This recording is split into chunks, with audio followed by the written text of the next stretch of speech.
Pozdrav Mundovci, javljam se iz svog doma s obzirom da je vanredno stanje, tako da ceo tim radi već duže vreme od kuće i nadam se da ste svi dobro i da uspevate da izdržite ovo stanje koje je svima nama novo.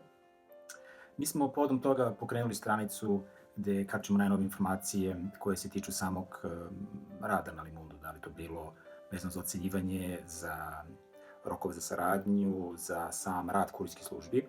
I tu je mala napomena, dobili smo od vas informacije da to što su nam kurirske službe javile, da zapravo na terenu nije uvek tako.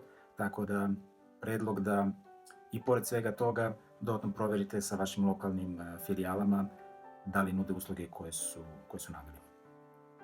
Mi planiramo u aprilu da pustimo dve bitne stavke. Jedna je Limundo Android aplikacija, tome se baš radujemo, a druga stavka je jedna saradnja sa kurirskom službom koja će olakšati slanje i preuzimanje paketa i pored boljih cena treba bi isto da nam olakša i praćenje samog rada kurirskih službi i tako da imamo dodatnu povratnu informaciju i u budućnosti i bolju uslugu što se tiče same dostave paketa. Za kraj čuvajte se, tri najbitnije preporuke su tu: ostanite kod kuće što duže moguće, a ako izlazite napolje držite rastojanje i perite često i detaljno ruke. Pozdrav!